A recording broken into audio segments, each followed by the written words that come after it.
ಗವಿಮಠದೊಳಗಣಗಿರಿ ಗುಹೆಯೊಳಗೆ ದೀಪದ ಬೆಳಕಿತ್ತ. ಗವಿಮಠದೊಳಗಣಗಿರಿ ಗುಹೆಯೊಳಗೆ ದೀಪದ ಬೆಳಕಿತ್ತ. ಶಿವಶಾಂತ ಯೋಗಿಯ ನಾಮದಿ ಭಾನು ಭುವಿಗಳ ಬೆಳಗಿತ್ತ. ಭಾನು ಭುವಿಗಳ ಬೆಳಗಿತ್ತ.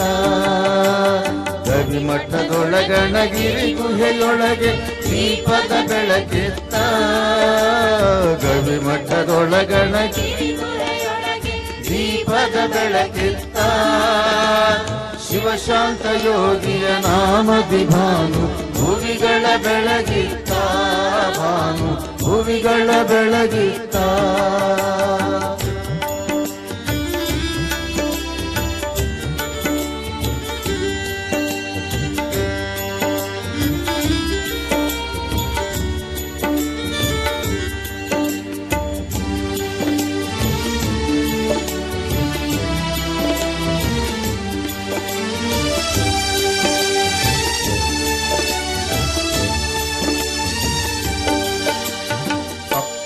ಮನಸದು ತಿಳಿಕೊಳ್ಳದಂತೆ ಸುಂದರವಾಗಿತ್ತ.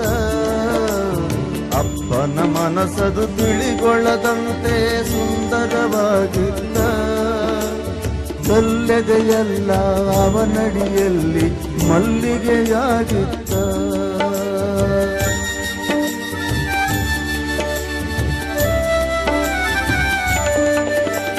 ಅಪ್ಪನ ಮನಸದು ತಿಳಿಗೊಳ್ಳದಂತೆ ಸುಂದರವಾಗಿತ್ತ. ಕಲ್ಲೆದೆಯಲ್ಲ ಅವನಡಿಯಲ್ಲಿ ಮಲ್ಲಿಗೆಯಾಗಿತ್ತ. ಕೈಯಲ್ಲಿ ಸಕ್ಕರೆ ಮಾತಲಿ ಅಕ್ಕರೆ ಮೊಗದಲ್ಲಿ ನಗುವಿತ್ತ. ಕೈಯಲ್ಲಿ ಸಕ್ಕರೆ ಮಾತಲಿ ಅಕ್ಕರೆ ಮೊಗದಲ್ಲಿ ನಗುವಿತ್ತ. ಶಿವನೇ ಬಂದರು ಶಿಷ್ಯರಿಗಾಗಿ ಕಾಯುವ ಗುಣವಿತ್ತ. ಆ ಶಿವನೇ ಬಂದರು ಶಿಷ್ಯರಿಗಾಗಿ ಕಾಯುವ ಗುಣವಿತ್ತ.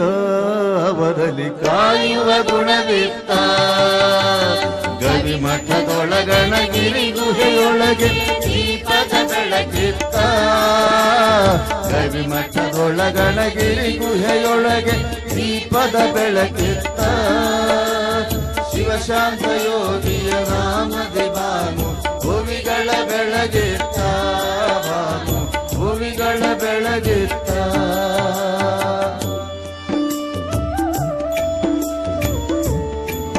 2024ರ ದೊಡ್ಡದೇಶ್ವರ ಜಾತ್ರಾ ಮಹೋತ್ಸವ ವಿಜೃಂಭಣೆಯಿಂದ ಜರುಗುತ್ತದೆ. ಜರುಗಲಿಕ್ಕೆ ನಮ್ಮ ಕೊಪ್ಪಳ ನಾಡಿನ ಸುತ್ತಮುತ್ತಲ ಎಲ್ಲ ಗ್ರಾಮದ ಅಕ್ಕಪಕ್ಕದ ಜಿಲ್ಲೆಯ ಎಲ್ಲ ಗ್ರಾಮಸ್ಥರು ತಮ್ಮ ಹನುಮನ ನ್ಯಾಯವನ್ನು ಶ್ರೀಮಠಕ್ಕೆ ತಲುಪ್ತಾ ಇದ್ದಾರೆ. ಇವತ್ತು ದವಸ ಧಾನ್ಯಗಳಿರ್ಬೋದು, ರೊಟ್ಟಿ ಇರ್ಬೋದು, ಸಿಹಿ ಪದಾರ್ಥ ಇರ್ಬೋದು, ಕಟ್ಟಿಗೆ ಇರ್ಬೋದು, ಅನೇಕ ಎಲ್ಲ ರೀತಿಯಾದಂಥ ತಮಗೆ ಏನು ಸಾಧ್ಯ ಇದೆ ಎಲ್ಲವನ್ನು ಶ್ರೀಮಠಕ್ಕೆ ತಲುಪಿಸಿ ಪ್ರಸಾದ ತಯಾರು ಮಾಡಲಿಕ್ಕೆ ಅನುಕೂಲ ಮಾಡಿಕೊಡ್ತಾರೆ. ಸುಮಾರು ಇಲ್ಲಿ 20 ದಿನಗಳ ಕಾಲ ಇಲ್ಲಿ ಪ್ರಸಾದ ಪ್ರಾರಂಭವಾಗುತ್ತದೆ. 20 ದಿನಗಳು ನಿರಂತರವಾಗಿ ಏನಾದರೂ ತೊಂದರೆ ಇಲ್ಲದ ಹಾಗೆ ಇಲ್ಲಿ ಪ್ರಸಾದ ತಯಾರಾಗಿ ಲಕ್ಷಾಂಗಟ್ಟಲೆ ಬಂದಂಥ ಭಕ್ತರಿಗೆ ಪ್ರಸಾದವನ್ನು ಉಣಬಡಿಸಲಾಗ್ತದೆ. ಸರ್, ಈಗ ಅನ್ನ ರೆಡಿ ಆಗ್ತಿದೆ ಸರ್. ಅನ್ನನ ಇದು ಸಾಂಬಾರು ರೆಡಿ ಆಗ್ತಿರೋದು? ಇದು ಅನ್ನ ರೆಡಿ ಆಗ್ತದೆ ಸರ್. ಎಷ್ಟು ಬೋಗಣಿ ರೆಡಿ ಆಗುತ್ತೆ ಒಂದು ದಿನಕ್ಕೆ? ಈಗ ನಾವು ದಿನಕ್ಕಿಲ್ಲ, ದಿನಕ್ಕೆ ನಾವು ಕ್ವಿಂಟಲ್ ಲೆಕ್ಕಕ್ಕೆ ಹಾಕ್ತೀವಿ.